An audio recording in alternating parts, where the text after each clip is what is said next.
I understand you get me later, Barry, so go ahead. Yeah, Barry, far away. Mr.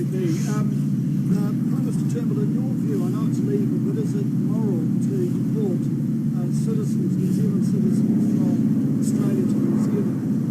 A number of them have never set foot in our country, and they're, I say, so-called because their citizenship is about as sound as Barnaby Joyce's was. Well, the answer to your question is yes.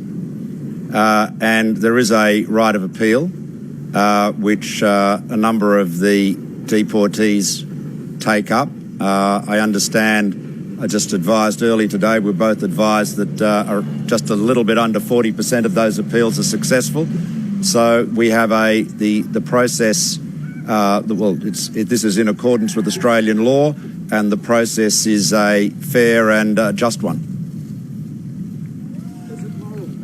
Yes, I said yes.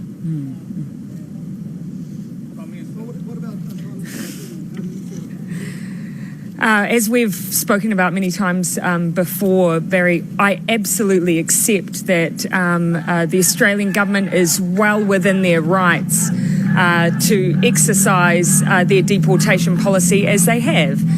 We have raised, and I have again today. Got some fans out there. Prime Minister, you should wave to them. I think that might be a boatload of Kiwis, perhaps. You think? Anyway, they're having lots of fun.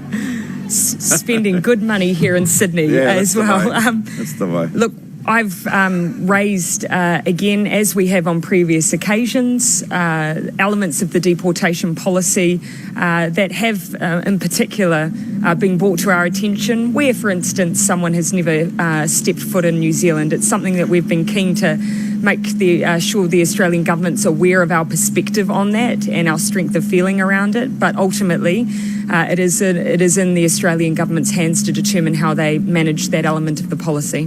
Yeah, if I could just add, Barry, it doesn't just apply to New Zealanders, by the way. It applies to people who are not Australian citizens who have committed offences of the, of a serious kind, and they are subject to deportation. So I know we entirely understand how keen an issue it is in New Zealand, but it is our sovereign right, as it is yours, to determine whether and in what circumstances non-citizens can remain, within our borders or yours in New Zealand. But is that how you would treat family, Prime Minister, when you say we're so close, and yet these people coming back to New Zealand committing crimes in our country, they're seeing at risk here, they're no less risk in New Zealand. So is that how you treat family? Well, Barry, I think you should start conducting some of the appeals. I think you're very persuasive, obviously.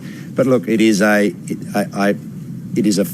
fundamental right, as Prime Minister Ardern has just acknowledged, and we enforce our laws to assert our sovereignty and ensure that people who are not Australian citizens who commit serious offences are deported. It does not just apply to New Zealanders, it applies to all non-citizens. Full stop.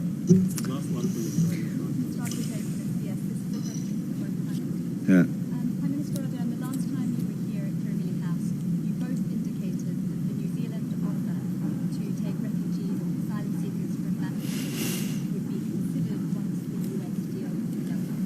People are being resettled in the US now, so did it feature in your discussions today? Where are those discussions? And specifically, Ms. Ardern, are you concerned that harm is being done to people in the meantime? Well, the position is that we have a resettlement program underway with the US. We're around close to 200 have been resettled in the United States, and it's ongoing. So we are looking to complete that. We thank the New Zealand Prime Minister for restating the offer that was made many years ago, in fact, by John Key to Julia Gillard. But we are focused on completing the much larger arrangements with the US. So we'll do that. We'll take that process through to its completion, and then we can consider other options. And from New Zealand's perspective, the status quo remains, the offer remains. All right. It's going to take a long time. Are you not concerned that harm is being done to people? Oh, well, that's an assumption around the timeline. Obviously, that's something that Australian officials will be more privy to than I. But as I say, the offer remains, and it's essentially the status quo in that regard. Can I just make this? Well, thank you, sir. But just let me make this final point about border protection. We had a shocking experience under the previous government, where there were 50,000 unlawful arrivals. The people smugglers were, in large part, in charge of Australia's migration policy. There were 1,200 people who died at sea, at least. It was a shocking state of affairs. The people that are on Manus and Nauru were located there by the previous government. We came back into government in 2013. We reinstated the tough measures of John Howard's era and under Prime Minister Abbott and Immigration Minister